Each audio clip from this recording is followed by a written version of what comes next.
Boa noite a você que acompanha a TV Canção Nova no Brasil e em tantas partes do mundo. Estamos chegando nesta noite de quinta-feira ao vivo. Que bom, mais um encontro com você aqui em nosso programa Além da Notícia, sempre com temas de atualidade, de extrema importância. Então, por favor, já aproveite agora que o programa está começando, divulgue para outras pessoas também, ponha nas redes sociais, bate aí na porta da vizinha, pega o cabo da vassoura, bate no teto aí, quem está no prédio, no andar de cima. Está começando o nosso Além da Notícia e o tema de hoje será o perigo das fake news. Já ouviu falar deste assunto? Já foi também surpreendido? Você já repassou uma notícia falsa? Já recebeu também uma notícia falsa e ficou aborrecido porque recebeu, repassou, alguém chamou a atenção? Comigo já aconteceu várias vezes. Eu fico realmente muito entristecido.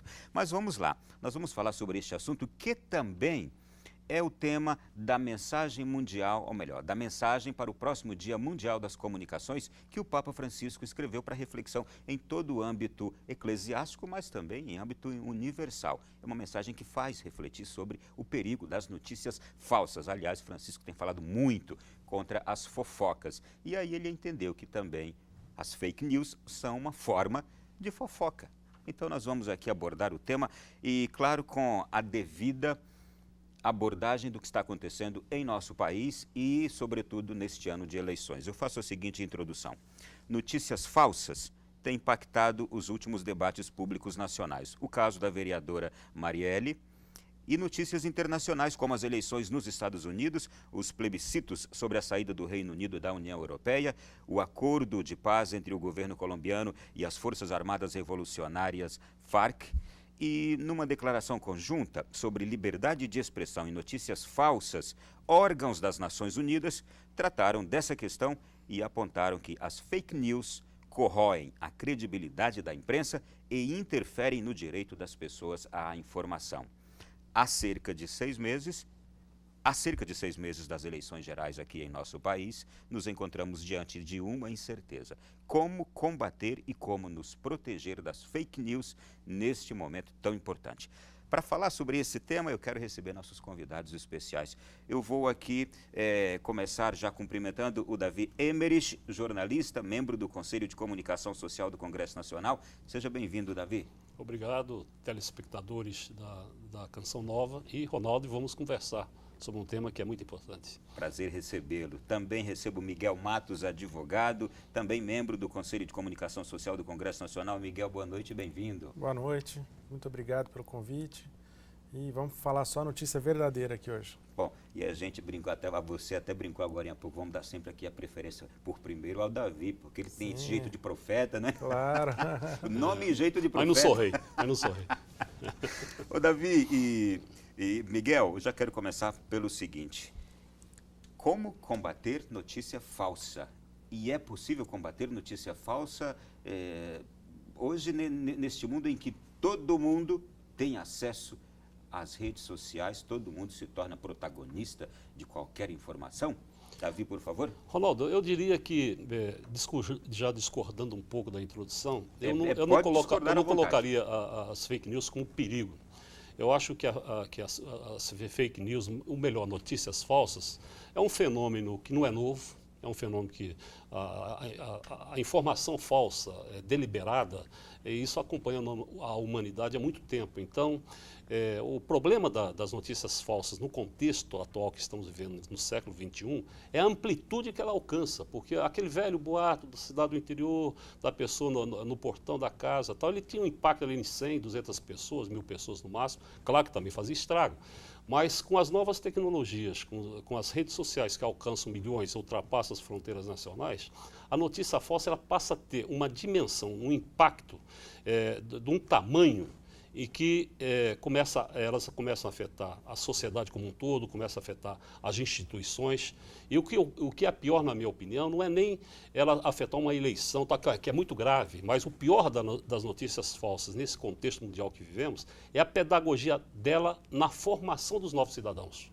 Ou seja, ao invés do cidadão se formar em cima de informações mais sólidas, informações humanísticas ou informações com um grau de realismo maior, que é isso que ajuda a formar o cidadão do futuro, essa notícia falsa contamina essa formação. Então, eu acho que o maior perigo das notícias falsas é na perspectiva da formação do cidadão do futuro.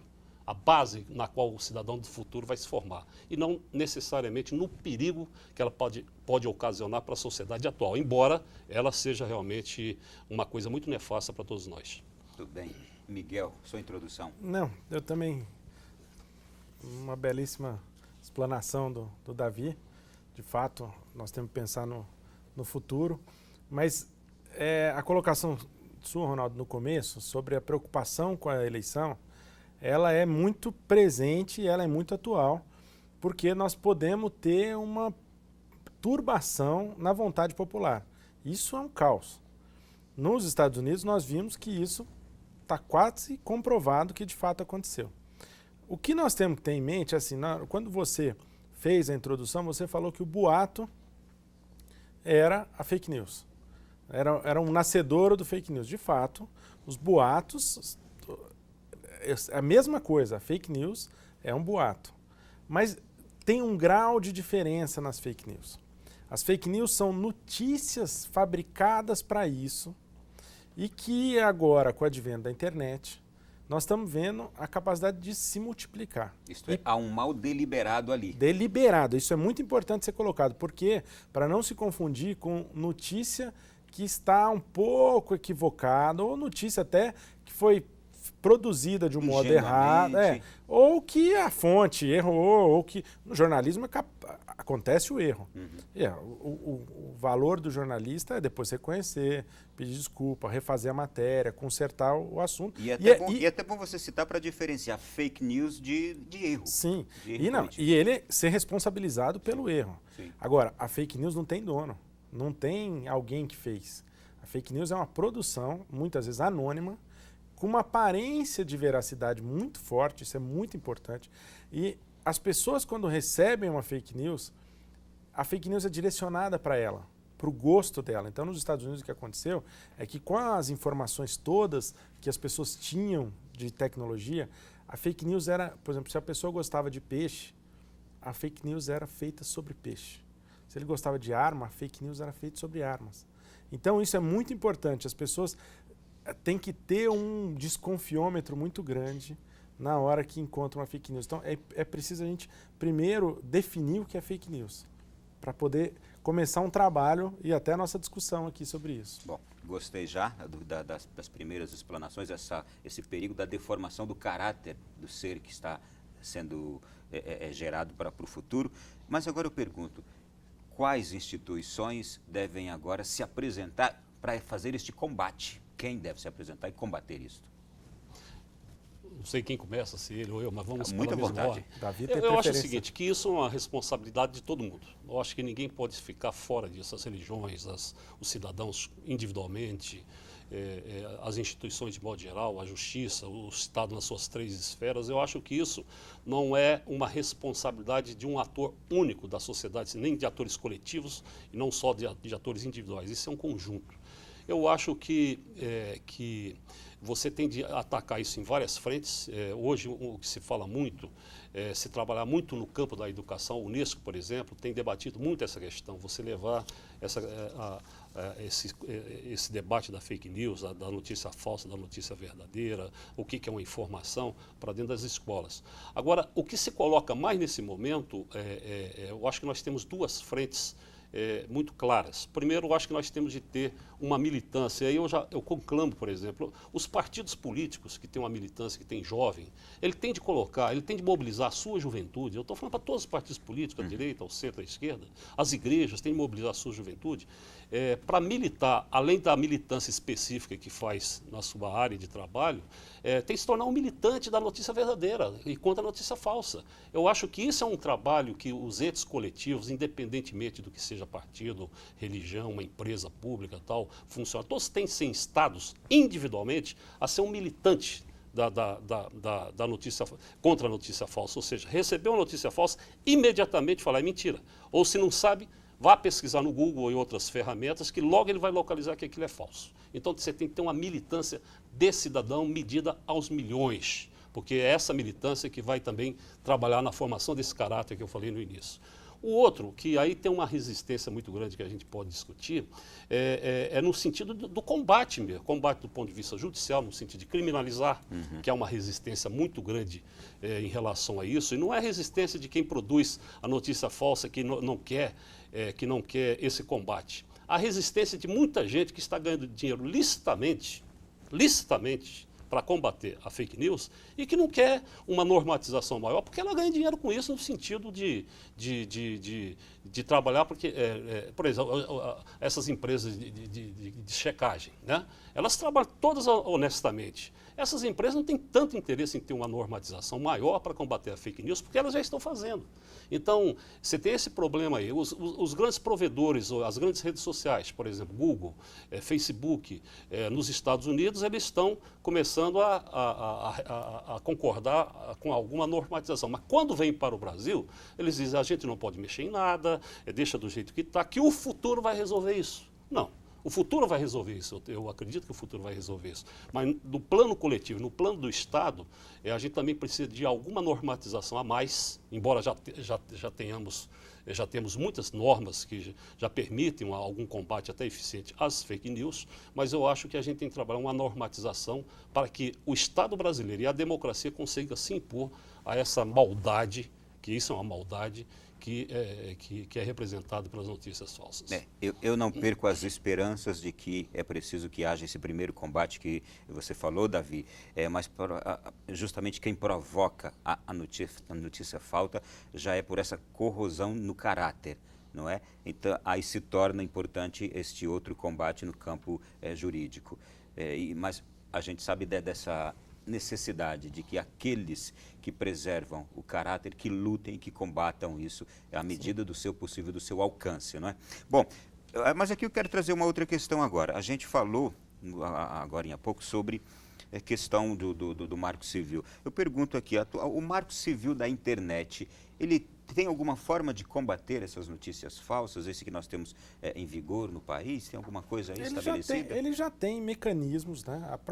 Eu discordo um pouco do Davi nesse aspecto, porque eu acho que nós já temos leis suficientes, capazes de combater as fake news. Não existe uma lei específica sobre fake news, mas já temos instrumentos legais para, por exemplo, tirar do ar uma matéria. Agora, eu tenho muito medo em relação a isso.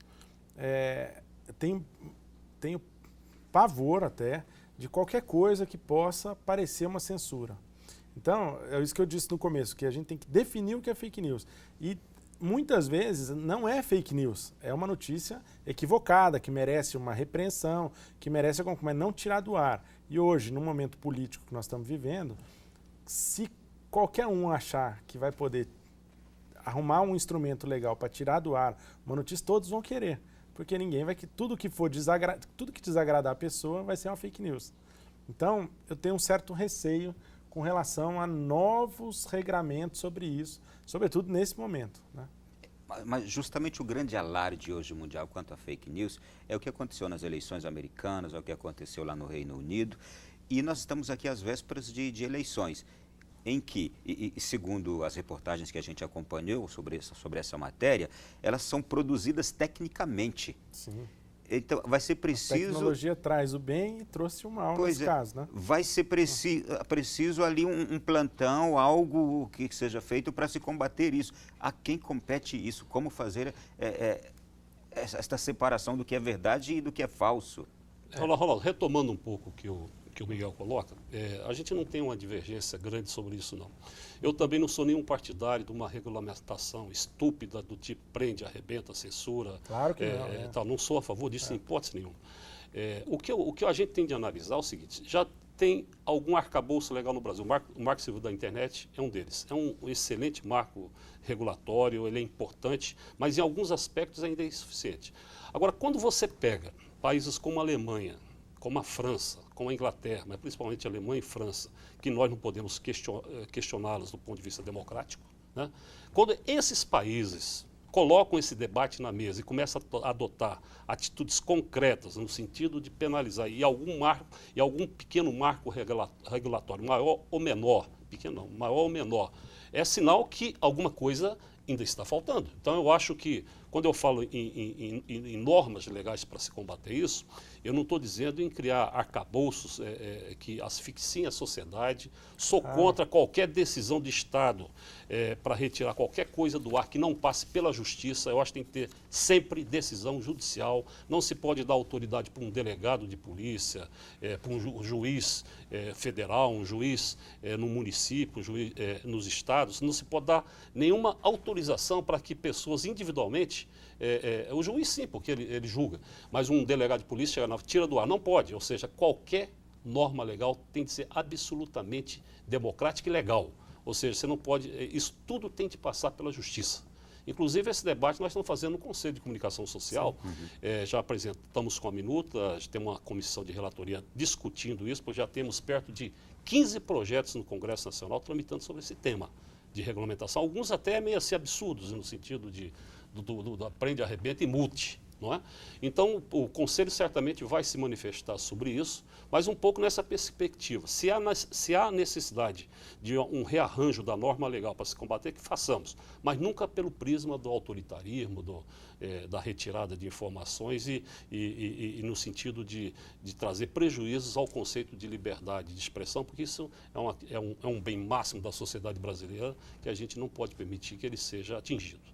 Muito bem, gente. Nós esquentamos já aqui a nossa mesa. Você que de casa também pode participar conosco. E olha, vou deixar agora o nosso número de WhatsApp. Você pode mandar sua pergunta, sua questão para os nossos convidados a partir de agora. Nosso código de área 61 está aparecendo aí, 991644304. Mande sua pergunta, sua questão, sua dúvida, sua sugestão. A gente vai aqui conversar nesta mesa do Além da Notícia. Intervalo, voltamos já já.